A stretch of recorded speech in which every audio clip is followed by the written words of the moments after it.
kabadde kaseera ka kusinza n'okusuuta omutonzi eri abakkiriza abeetabye mu kusaba okw'enjawulo okwetooloola eggwanga.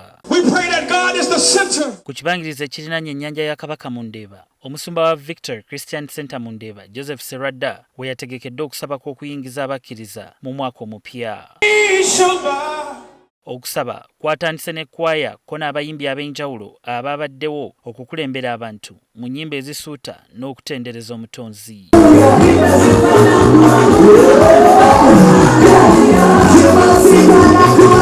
Nga zikunuukiriza okwera ssaawa 6, abakkiriza baanyinyiitidde mu kusaba era buli omu obwedda yeefubako okulaba ng'asaba ky'ayagala mu mwaka omujja.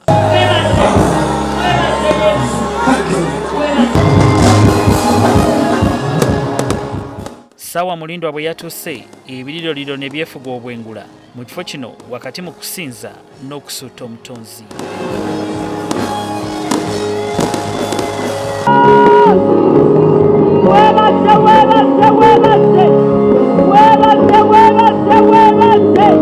Mu kaseera k'okuliisa endiga emmere ey'omwoyo, omusumba Serwadda yasabye abakkiriza okukomya okwerwanyisa kubanga si kikolwa kya Bwakatonda. Ono yasinzidde wano n'ategeeza nga bw'atagenda kuva ku mazima.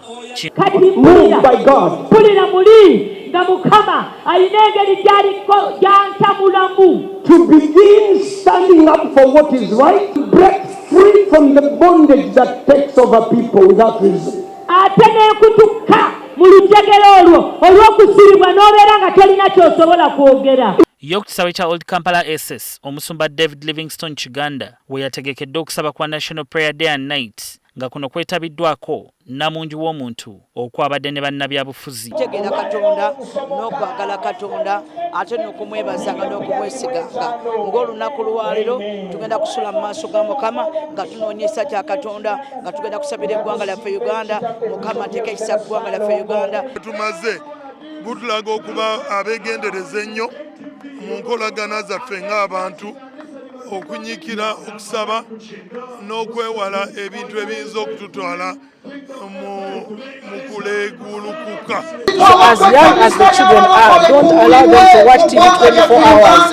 We're not teaching them how to pray, reading the Bible with them and sharing with them the love of God. Bannabyabufuzi abeetabye mu kusaba kuno basabye bannaabwe okwenywereza Katonda okubawa omwaka ogujjudde emirembe naddala ng'eggwanga lyolekera akalulu ka 2026. Funye ensimbi y'omusolo ebbiddwa, abantu bamu bagugendeddemu, emisolo egy'enjawulo giteereddwawo, ate era n'abantu abamu n'ebizibu ebitaggwawo by'ebyenjawulo ebibadde mu bingi nnyo.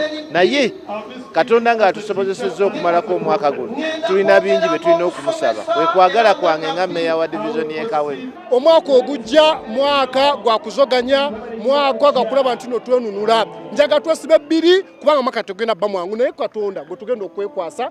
Beka Ssenyonga Mulinde, NTV Akawungezi.